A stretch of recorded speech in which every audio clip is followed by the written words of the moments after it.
Welcome to this video, and we're going to be discussing uh, the 2014 season and how to read the calendar. I've been making changes every year. It's not something that's been difficult to follow, but nonetheless, when I make changes, I like to make you guys aware of it. I think I've improved this thing and going to be able to provide you a lot more hunting time that's good and a lot less unproductive hunting time. So at the same time, you're going to benefit on both ends of the stick. What I'm going to have the cameraman do is I'm going to have him take the camera off me, so you won't be seeing me, but you will be seeing the image really well, and I'm going to be pointing things out. So let's take a real close look at September 2014 and what I think is going to happen and why and how to read this calendar correctly.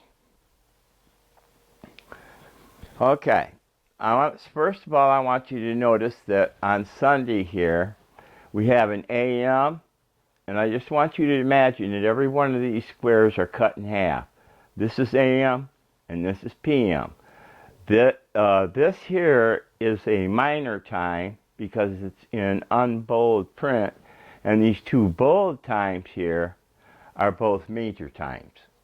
Okay, so now that's to start with. If you have any trouble figuring out the AM and the PM, you just go right down here and it's going to tell you minor, major, major, and bold type. So you got that all figured out. Okay, the second thing I want to show you is I want you to pay attention to all of the phases. We have the first quarter, we have the full moon, we have the last quarter, and then we have the dark period, and believe it or not, we've got two first quarters. And stuff like this happens. This is why the calendar is so unpredictable. But what this gives us, the tremendous opportunity in September to score on the whitetails. And I'm going to tell you why, but first of all, I'm going to finish explaining. Okay, as you've all known, I believe in the hunting of the new moon and the three, and I would tell you, if you were smart, you can't really go back far enough.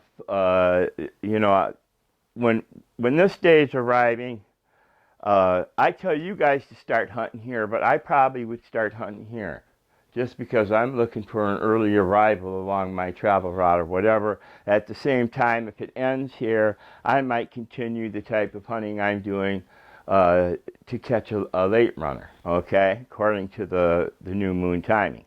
Now, I do not believe in a rut as such, even though all it takes for there to be a rut is one doe in heat. Turn a whole herd of bucks crazy. And what I'm saying here is I'm not saying that this is the breeding period. That's not what I'm saying at all. What I'm saying is that over the years, these are the days after nearly 40 years of keeping track of it, or maybe 41 years of keeping track of it, we have found that all of our biggest bucks in Michigan have always been on the move in correlation with this time, as far back as my records take me, and even going back further than that. I've taken the records back to old guys that I knew that really, some of these guys aren't even alive anymore, and looked at their records, and by George, they line up with moon time, and it just really encouraged me that the calendar is the way to go. Now, everybody's saying, I wonder what these yellow stars are, because we've never had these on here before. What these are sweet spots. It says right down here, stars indicate monthly sweet spots. I don't want to go into detail to tell you what constitutes a sweet spot. I will say that it could constitute an overlap of 1, 2, 3, 4, or 5 different So Lunar variables, not to mention the dozen or so weather variables or more that's there.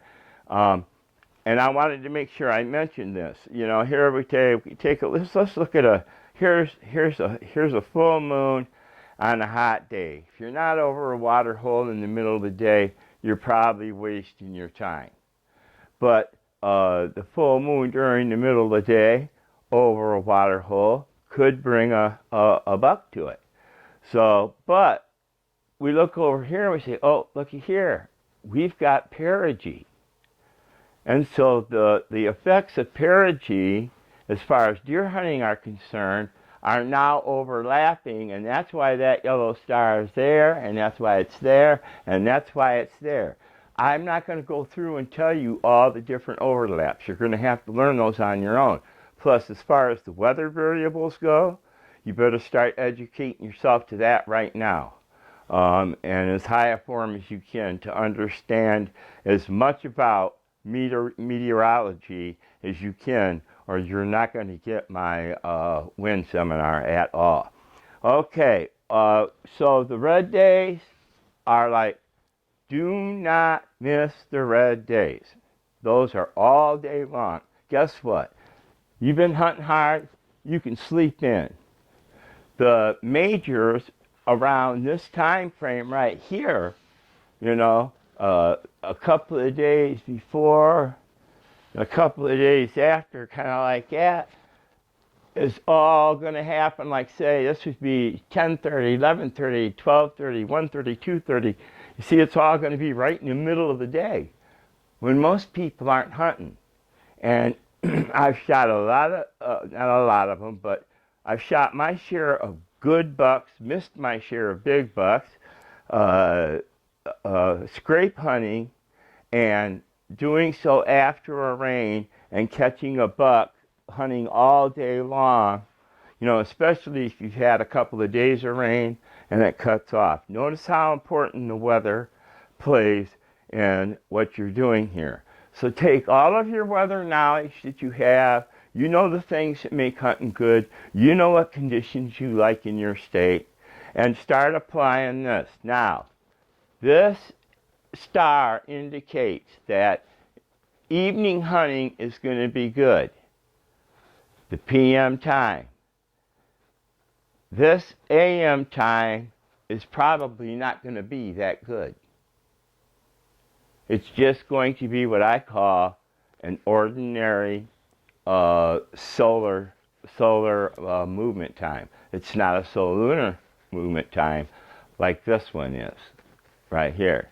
And the same holds true for here. And then always the day after the first quarter phase, we have the day of the evening morning moon. And notice there's a star there. And the guy wouldn't do bad to hunt all day there. But I'm not going to put it in there because it doesn't call for midday movement other than off a minor. Now then, down here at the bottom, I want you to notice one more thing. Here we are again with the first quarter, the evening. This is the night of the evening moon. Same as right there, the night of the evening moon, night of the evening moon. You are going to want to be there evening, and you've got yellow stars. Don't miss those times, guys. Hunt hard during the times that are marked. The times that aren't marked, I'm not going to say you can't kill a big buck. And if you've got one on the line and watch one bed down that morning and there's circumstances, sure. But what I'm saying is, if you want to plan, you know, to make your family life better, to take maximum time of outdoors, then this is the way to go. If you have any questions, you can go to my site. You can order a 3 to 5 month calendar, and I'm sure if you have, that's why you're viewing this. But God bless you, and find out about the lunar stuff. Things really start coming together for you quick. God bless you.